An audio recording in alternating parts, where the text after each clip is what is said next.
आता एक तोळा सोनं जर आपल्याला घ्यायचं म्हटलं तर ते सगळ्यांना शक्य आहे असंही नाही, आणि सर्वांकरता ते दुर्लभ हा प्राप्त होतीलच असं नाही. मग आता तुम्हा आम्हाला या गोष्टी प्राप्त होत नाही म्हणजे त्या पुन्हा करता दुर्लभ आहेत असंही नाही. जर एखादा हिरण्यकशिपू सारखा तपश्चर्या करणारा जर असेल तर त्याच्याकरता ह्या गोष्टी प्राप्त होणं काही अवघड आहे नाही, म्हणजे त्याच्याकरता या गोष्टी सोप्या असू शकतात.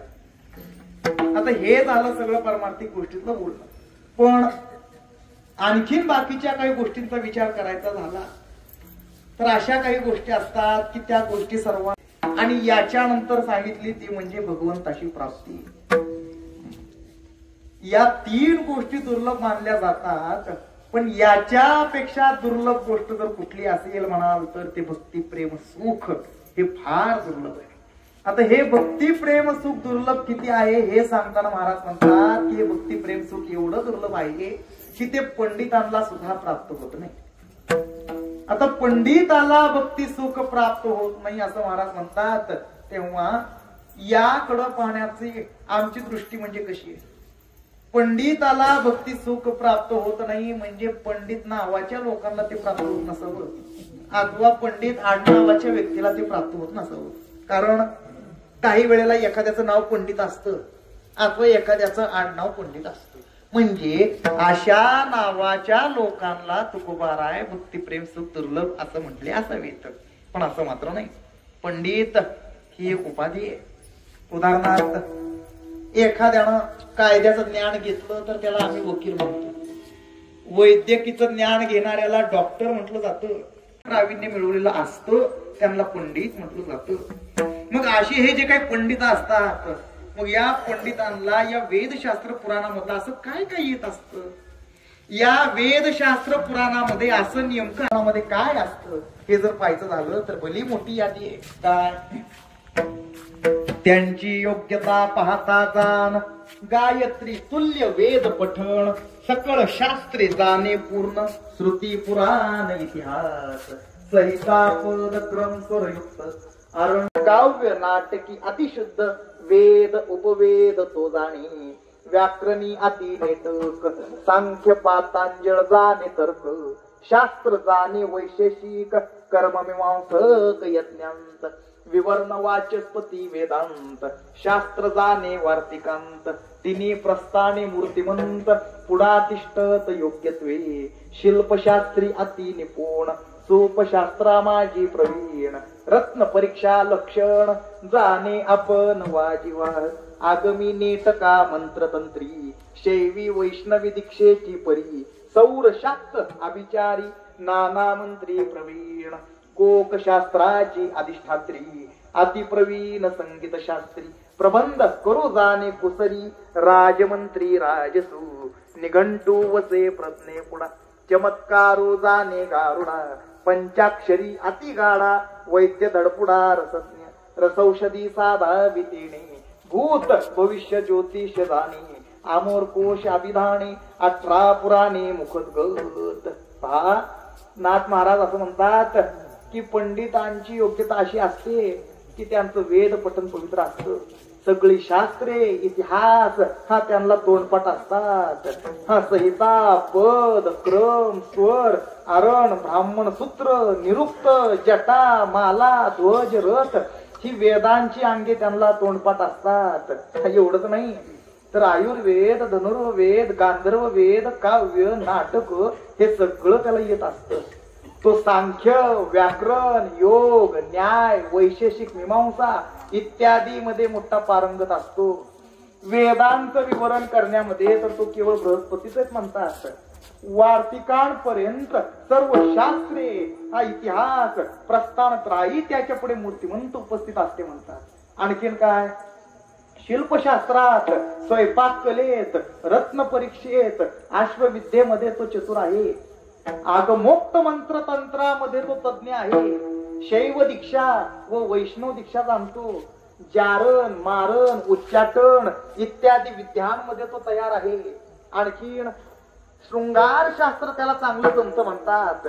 संगीत शास्त्रामध्ये तयार आहे. राजकारणामध्ये सुद्धा तो मुरलेला आहे. आणखीन निघंटू म्हणजे वेदांचा शब्दकोश, इंद्रजाल, गारुड, वैद्यक, रसायन शास्त्र हे सगळं त्याला येतं म्हणतात. अहो औषधं तयार करणं म्हणजे त्याचंच काम आहे म्हणतात. भूत भविष्य ज्योतिष सांगण्यामध्ये तो पटाईत आहे. आणखीन अमोर कोश त्याला तोंडपाठ आहे. 18 पुराणामधील कोणताही प्रश्न त्याला विचारला असता त्याचं उत्तर त्याच्या जवळ आहे. कारण सगळेच पुराण त्याचे मुखोद्गत आहेत. म्हणजे अशा या गुणांनी जे युक्त असतात त्यांना पंडित म्हटलं जातं. म्हणजे असं सगळं अवगत असणाऱ्या पंडिताला आमचे तुकोबारा भक्ती प्रेम सुख नेनवे म्हणतात. मग असं सगळं अवगत असणाऱ्या पंडिताला भक्ती सुख का दुर्लभ हे पाहावं लागेल. आता एवढ्या सगळ्या गुणांनी युक्त असणाऱ्याला पंडित जरी म्हटलं असलं तरी पंडितांमध्ये सुद्धा प्रकार पडले जातात. रेल्वे म्हटलं की फर्स्ट क्लासचा डबा वेगळा, सेकंड क्लासचा डबा वेगळा आणि आमच्या मेंढराच्या वाटणीचा डबा वेगळा. तसं पंडितांमध्ये सुद्धा गुणांनी समान असले तरी वृत्तीमध्ये त्यांच्या फरक येतो आणि त्यांच्या याच वृत्तीवरून पंडितांमध्ये प्रकार पडले जातात. आता या पंडितांचा पहिला प्रकार म्हणजे शब्दज्ञानी पंडित. यांचं वर्णन करताना महाराज म्हणतात की वेद पठन करून व शास्त्राचा अर्थ शिकवून असा मनुष्य पंडित होतो. 4ही वेद यांच्या जिभेवरती मूर्ती म्हणतात. अमृत नाव उच्चारलं आणि खरडा भाकरीचा जर घास खाल्ला तर अमृताचं नाव घेतलं म्हणून त्या खरडा भाकरीला अमृताची चव येत नसते. या न्यायाप्रमाणे सांगतीला वाद शिकाल्या बोलाचा सांगतीला वाद शिकाल्या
विषयाचा सांगतील वाद अनुभव भेद नाही पुन्हा पंडित हे ज्ञानी करतील कथा न मिळती अर्था निज सुखा अशी हे पंडित आत्मज्ञानाच्या गोष्टी करत असतात आपण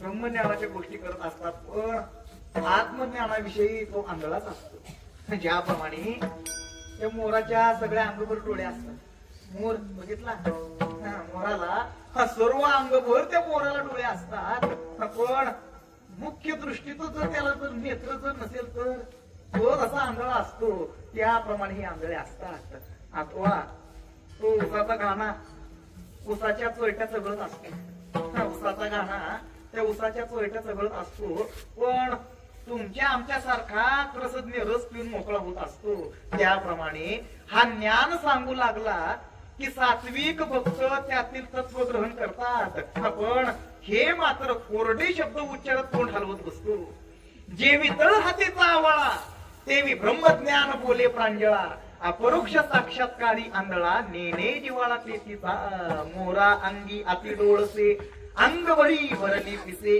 एके दृष्टीवीण आंधळे जैसे झाले तैसे विद्वांसा मुखी ओस घाली जे घाणा तो रस पिळोनी भरे माना पिका चौपटी करकरी घाणा ते गती जाना विद्वांसा ऐसा जो का शब्द ज्ञानी उत्तम व्याख्याता ज्ञान गुणी तो जन रंजवी निरूपणी सोये कोरडेपणी करकरितो म्हणून तर शब्द ब्रह्मे होशी आगळा शब्द ब्रह्मे होशी आगळा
नवे पंडिता आता पंडितांचा दुसरा प्रकार म्हणजे विषयांची आवड असणारा पंडित यांचं वर्णन करताना महाराजांनी एक 2-3 दृष्टांत आमच्या पुढे ठेवलेले आहेत महाराज म्हणतात की या पंडितांना या विषयांची किती आवड असते ज्याप्रमाणे कमळ आणि सुगंध हे जवळ असून सुद्धा बेडूक चिखलात राहतो आणि किडे खात बसतो, त्याप्रमाणे हे पंडित आत्मज्ञान सोडून विषयांच्या मागे लागलेले असतात.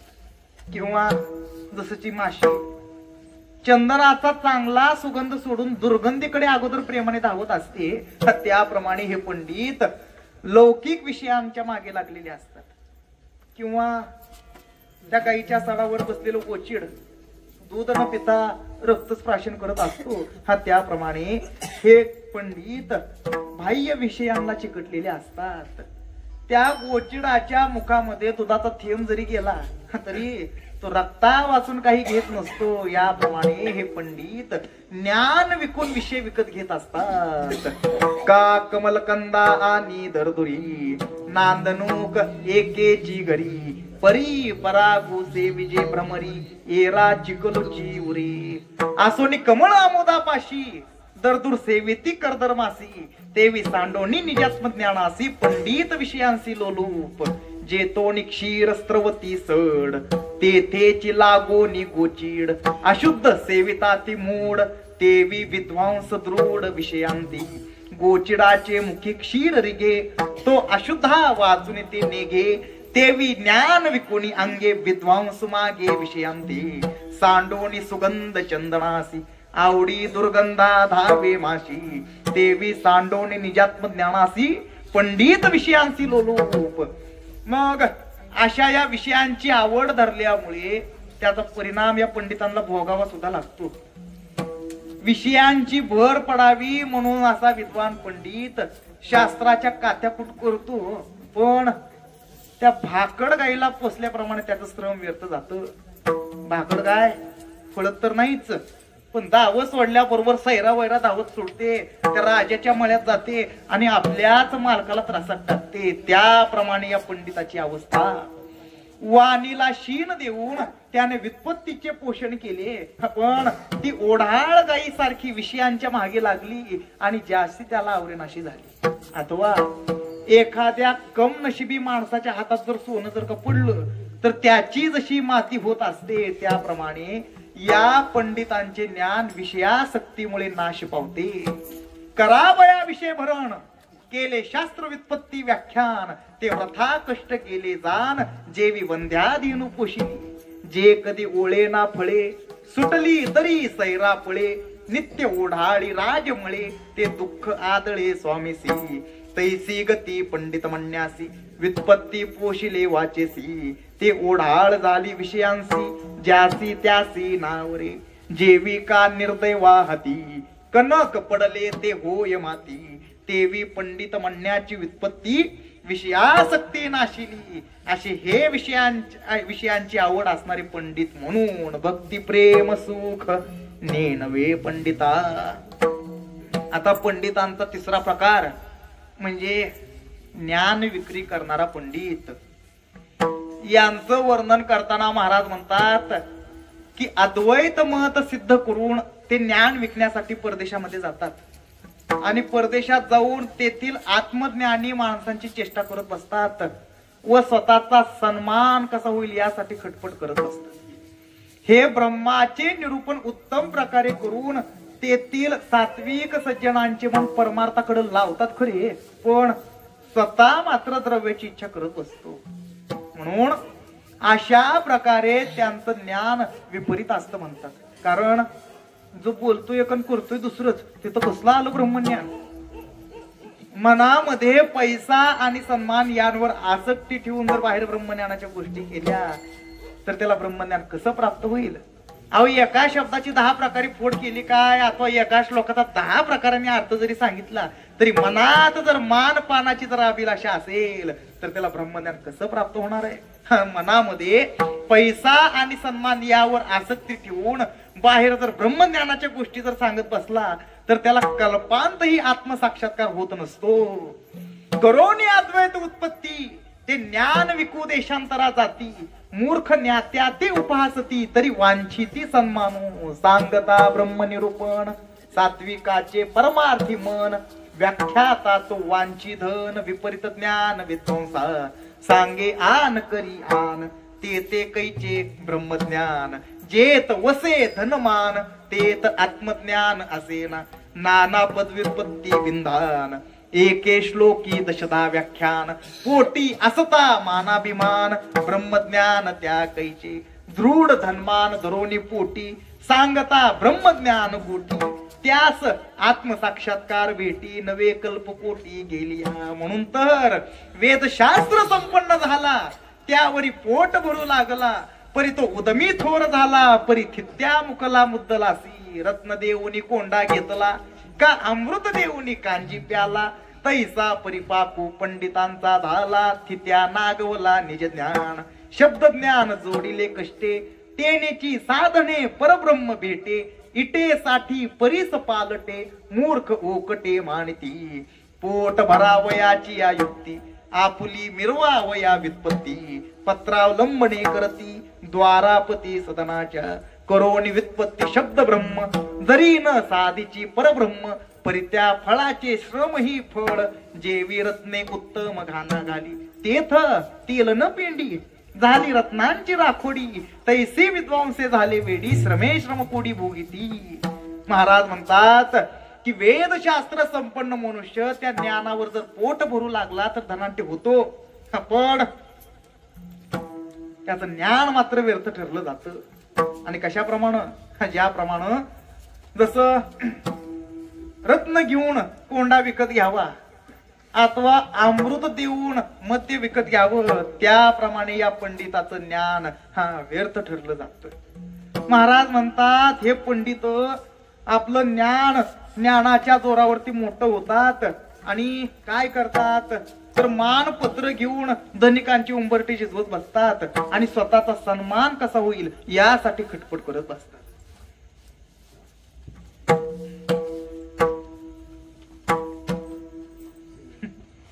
स्वतःचा सन्मान कसा होईल याच्यासाठी खटपट करत बसतात. पण त्यांचे हे श्रम मात्र व्यर्थ ठरलं जातं म्हणतात. आणि कशाप्रमाणे ज्याप्रमाणे एखादं चांगलं रत्न घेऊन जर ते गाण्यात जर घातलं तर त्यातून तेलही निघत नाही ना पेंडही निघत नाही. रत्न मात्र फुटून जातं. त्याप्रमाणे या पंडितांची अवस्था.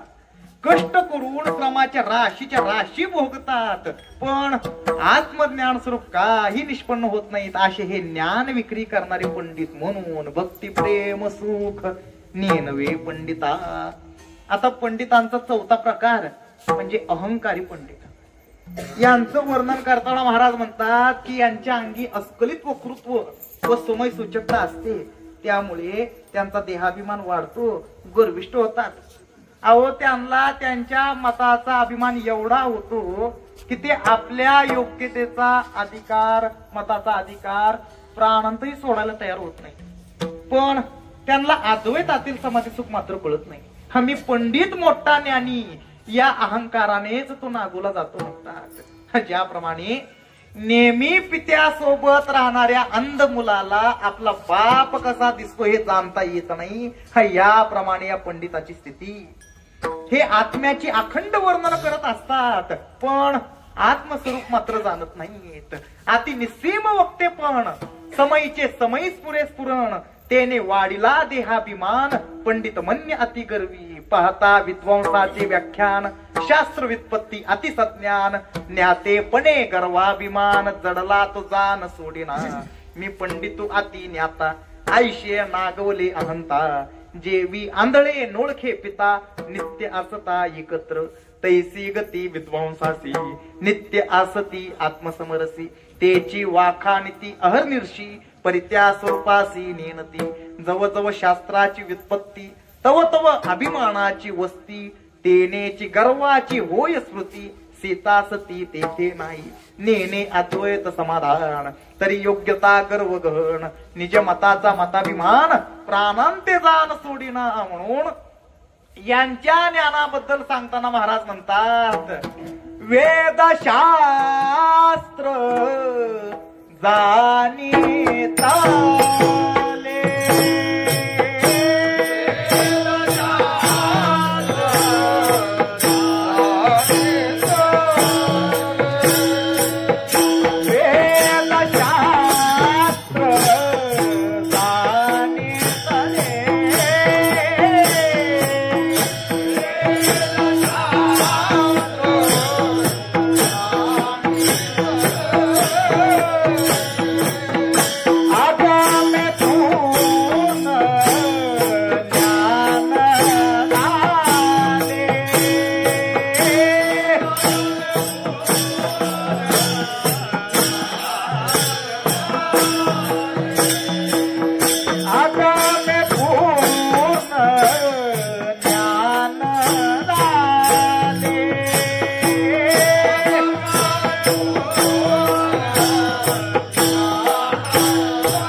वेदशास्त्र जाणितले आगमे पूर्ण ज्ञान झाले, पुराण मात्र धांडोळीले आहे ते राहिले वेगळीची. म्हणून आशांचं बोलणं सुद्धा ऐकू नये म्हणतात. कारण देहाभिमानाने उन्मत्त झालेल्याच्या संगतीत गेला असता अद्दपात होत असतो. अहो विष भक्षण करणारा, विष खाणारा एखाद्याला आग्रह करतो, अरे की काय होतं यातलं खाल्लं तर. म्हणून एखाद्यानं त्या विषाचा अर्धा भाग जर भक्षण केला तर मरण त्याला न बोलवता गाठत असतं ना. म्हणून त्यांची संगती धरू नये, त्यांच्या जवळ जाऊ नये, त्यांच्याशी बोलू नये, त्यांच्याशी वाद घालत बसू नये. का तर हरिकथा आणि हरिभक्ती सोडून फोलकट ज्ञान जर सांगत असतील तर त्याचा काही उपयोग नाही. म्हणून काही त्यांचं ऐकू नये म्हणतात. नायका वेकानी तयाचे ते बोला, नायका वेकानी तयाचे ते बोला.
नायकावेकानी तयाचे ते बोल, भक्ती विन फूल ज्ञान सांगे.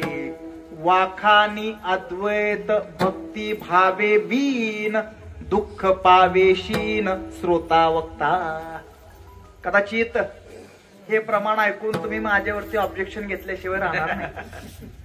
तुम्ही म्हणाल काय मालक तुम्ही सांगायला लागलाय, कुणाचंही खापर कुणावरही ओढून घेताय, काही याच्यामध्ये काही आहे का, प्रमाण काय आहे. नायका वेका आणि तयाची ते बोल, भक्ती विन फूल ज्ञान सांगे.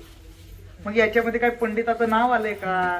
पंडिताचं बोलणं ऐकू नये म्हणून एखाद्या अभक्ताबद्दल तुकोबारायांनी हे जर प्रमाण जर लावलेलं असेल तर त्याचं खापर तुम्ही पंडितावर का लावताय? प्रमाणामध्ये नाव आहे का पंडिताचं? पंडिताचं, अहंकारी पंडिताचं बोलणं ऐकू नये असं नाव आहे का? नाही ना. मग अहंकारी पंडिताचं बोलणं ऐकू नये याच्याबद्दल प्रमाण देऊन त्याचा खुलासा करून टाकतो. नाव घेऊन प्रमाण सांगतो. काय? पंडित म्हणण्याचे बोलणे अवचटे नायका वेजिने, जे नागवले देहाभिमाने त्याचे नि सौजन्य अद्यपातू, या लागी न धरावी ते संगती, त्यांसी न करावी वदंती, कदा न जावे त्या प्रती ते त्याज्य निश्चिती, जीवे भावे त्याचे न बोलावे बोली, त्याचे न चालावे चाली, जे ज्ञानाभिमान भुली, मुकले आपली हितवार्ता, असे हे अहंकारी पंडित. म्हणून भक्ती प्रेम सुख नेनवे पंडिता. आता पंडितांचा पाचवा प्रकार म्हणजे छळन करणारा पंडित. यांचं वर्णन करताना महाराज म्हणतात की वेद शास्त्राचा अभ्यास करून पंडित ज्ञान संपन्न झाले, मग देहाची प्रतिष्ठा होण्यासाठी हे पंडित आपापसात वादविवाद घालत बसतात. विरोधी काही झालं तर परस्परामध्ये दुरुक्ती बोलून छळतात. त्यांच्या याच कर्मामुळे, देहाभिमानामुळे धनलोभ सुद्धा यांना छळत असतं म्हणतात. देह प्रतिष्ठेची सिद्धी पंडित पंडिता वाद विधी, नाना छळनोक्ती विरोधी ठकिले त्रिशुद्धी ज्ञाते लोभे.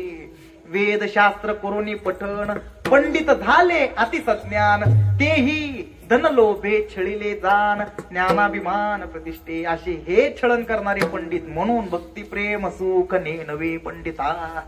आता पंडिताचा 6वा प्रकार. काय किती प्रकार पडायला लागलेत कोणाला ठाऊक. चाललंय आपलं उभे बघून प्रमाण काढायचं, काय करावं त्याला. आता पंडिताचा 6वा प्रकार म्हणजे कोणता? तर भक्तीची हेळसांड करणारा पंडित. भक्ती पंथाचा, वारकरी संप्रदायाचा हेळसांड करणारा पंडित. यांच्याबद्दल म्हणताना महाराज म्हणतात की वेदशास्त्राचा अभ्यास करून हे पंडित ज्ञान संपन्न झाले, पण देहाभिमानामुळे, अहंकारामुळे हे पंडित भक्ती पंथाचा अनादर करतात, भक्ती पंथाला नाव ठेवतात. कशाप्रमाणे? ज्याप्रमाणे ताप आलेल्या मनुष्याच्या मुखाला दूधही कडू लागतं, त्याप्रमाणे हे पंडित देहाभिमानामुळे, अहंकारामुळे या भक्ती पंथापासूनच विमुख होतो. असोंडोनी वेदशास्त्रार्थ ज्ञातेपणे जे पंडित, गर्वे हेळसेती भक्ती पंथ, अति उन्मत्त ज्ञातृत्वे, जेवी ज्वरिताचे मुख दूध मानी कडू वीख, तेवी ज्ञान गर्वे पंडित देख ठेले विमुख हरिभजनी. जेवी नवजरे तापले शरीर, लागे तया क्षीर विषातुल्य, शेळी उसाची चवी गाठी, नेनोनी पाचोळा करडी, तेवी नेनोनी हरिभक्तीची गोडी, अज्ञाने बापुडी विषय लुब्ध. ज्याप्रमाणे ती शेळी उसामध्ये काय गोडी आहे हे न जाणता पानच चगळत बसते, त्याप्रमाणे हे पंडित ज्ञानाभिमानामुळे या भक्ती पंथापासूनच विमुख होतो, भक्ती पंथाचा अनादर करतात. म्हणून त्यांच्या या ज्ञानाबद्दल बोलत असताना तुकोबाराय प्रकर शब्दामध्ये त्यांचं वर्णन करतात. या पंडितांच्या ज्ञानाबद्दल बोलताना महाराज प्रखर शब्दामध्ये त्यांचं वर्णन करतात. या पंडिताचं ज्ञान असतं कसं म्हणतात? लटिके ते ज्ञान, लटिके ते ध्यान, लटिके ते ध्यान, लटिके ते ध्यान,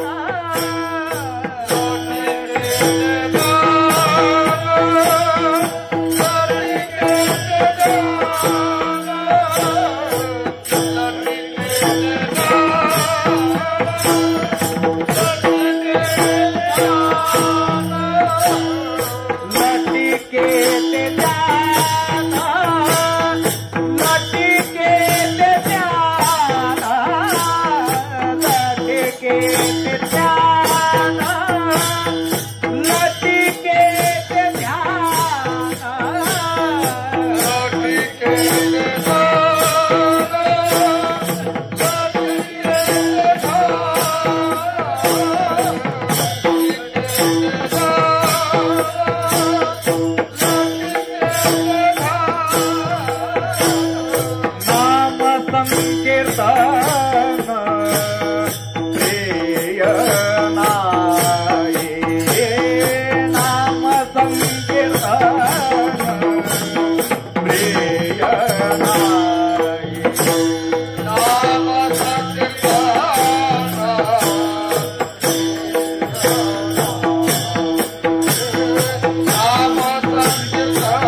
लटिके ते ध्यान नाम संकीर्तन प्रिय नाही लटिकांचा दंब घातला दुकान चाळी येले जन पोटासाठी असे हे भक्तिपंथाचे अनादर करणारे पंडित म्हणून भक्ती प्रेम सुख नेनवे पंडिता. अहो वेदशास्त्र पठन केलं वेदाचा अभ्यास केला म्हणजे काही वेदार्थ कळत असतो होय. वेद पठन केलं वेदाचा अभ्यास केला हा पुराणाचा अभ्यास केला म्हणजे वेदार्थ कळतोच असं नाही. आता वेदार्थ कळतोच असं नाही असं मी म्हटल्यानंतर तुम्ही माझ्यावरती शंका घेतल्याशिवाय राहणार नाही. तुम्ही म्हणाल काय महाराज तुम्ही सांगायला लागलाय.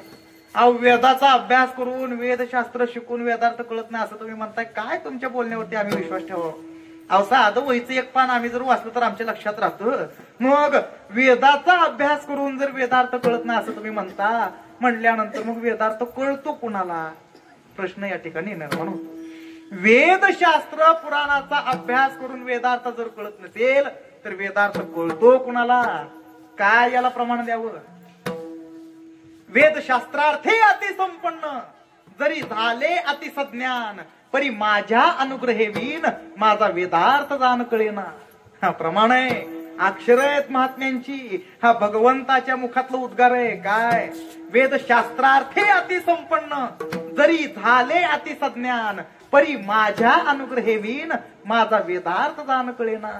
भगवंत म्हणतात अरे उद्धवा माझ्या कृपेशिवाय वेदाचा खरा अर्थ कळू शकणार नाही. असे किती जरी पंडित ज्ञान संपन्न झाले किती जरी म्हणत असतील आम्हाला वेदार्थ कळतो असे किती जरी असले तरी त्यांना माझ्या कृपेशिवाय वेदार्थ कळू शकणार नाही. अरे यांचंच काय तू घेऊन बसलाय. याच्या पुढे आणखीन तुला जाऊन सांगू.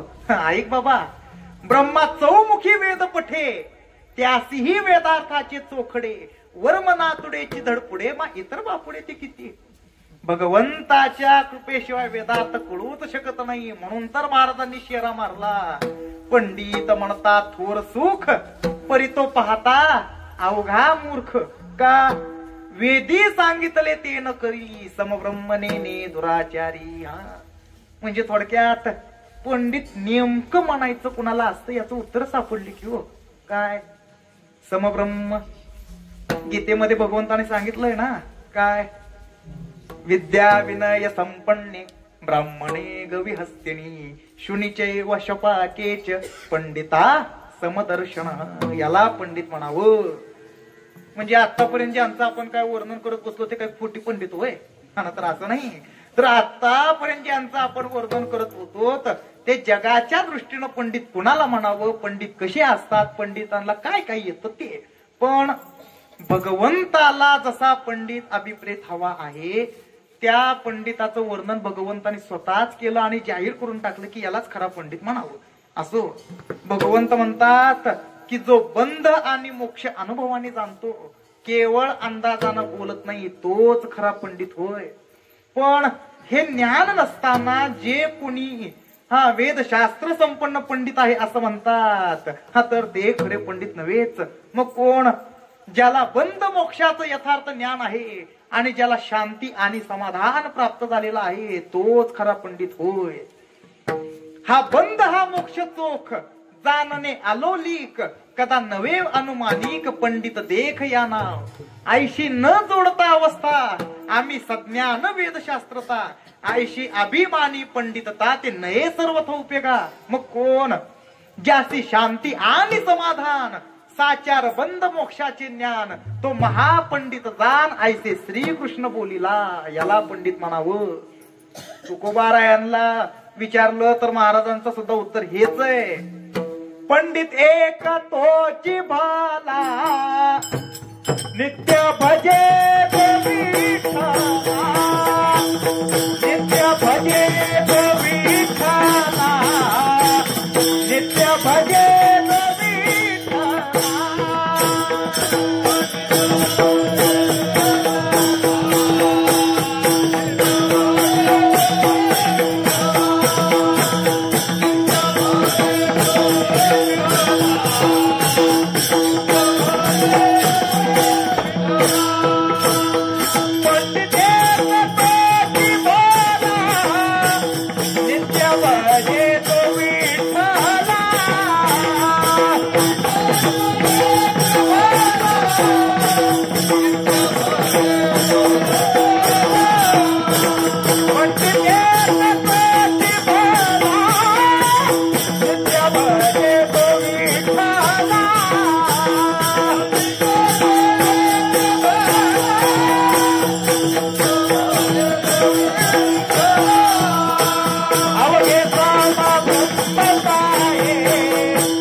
माऊली विठ्ठल आहे.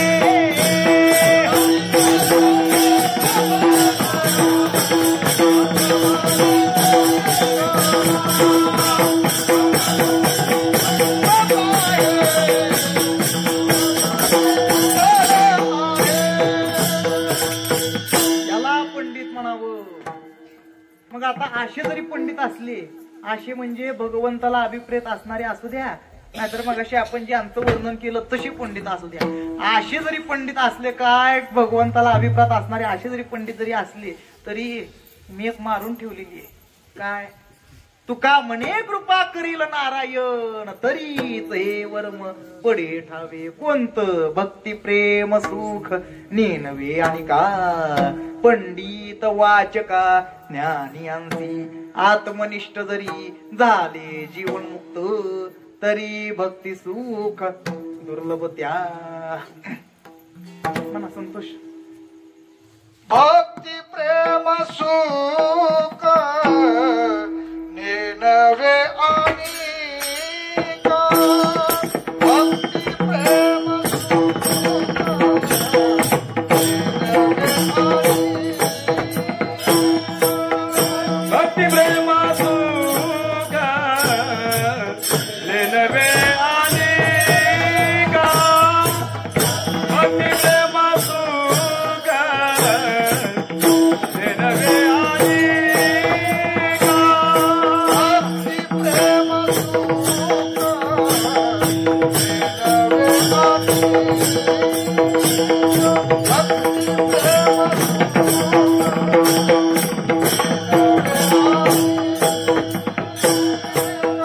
भक्ती प्रेम भक्ती प्रेम सुख नेनवे आणि का, भक्ती प्रेम सुख नेनवे आणि का.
जब ठोपार कोमाये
भक्ती प्रेम सुख नेनवे अनिका पंडित वाचका ज्ञानियांसी आत्मनिष्ठ जरी झाले जीवन मुक्त शोध केला. मग त्या लंकेमधील राक्षसांची घरं असो, लंकेमधील सावकारांची घरं असो, लंकेमधील व्यापाऱ्यांची घरं असो, अथवा लंकेमधील 7 कोटी घरं सोन्याची असो, करून उच्चार करणं असे जे काही चोर असतात, या उच्चाराविषयी मी श्रेष्ठ का तू श्रेष्ठ असा अभिमान त्यांना होता. आता काही चोर नाकाने बरोबर ओळखलं. वेद पाठका नवल परी अनाध्याय स्वाध्याय घरी उदात्त अनुदात्त सोरी वर्णचारी अभिमान सानुनासिक अनुनासिक उच्चार नेने तो निर्नासिक त्यासी हसती वेद पाठक एकासी एक उपासती ऐसे करिता वेद पठण कोरडी शब्दाची खणखण न वचती मानाभिमान सीता चित्रत्न ते कैसे नवल दंभाचे कौतिक आम्ही अग्निहोत्री याज्ञिक त्याची जीविका करून देख नाडले वेद पठक धन लोभे असे हे वाचक म्हणून भक्ती प्रेम सुख नेनवे वाचका. ते सगळे गुण ज्ञानियामध्ये सुद्धा असतात, ते सगळे गुण ज्ञानियामध्ये सुद्धा येतात. पण ज्ञानोबा यांच्या भाषेमध्ये जर जरा बोलायचं म्हटलं तर ते सुद्धा बोलता येतं. माऊली म्हणतात की तो सर्व कर्मकांड जाणतो.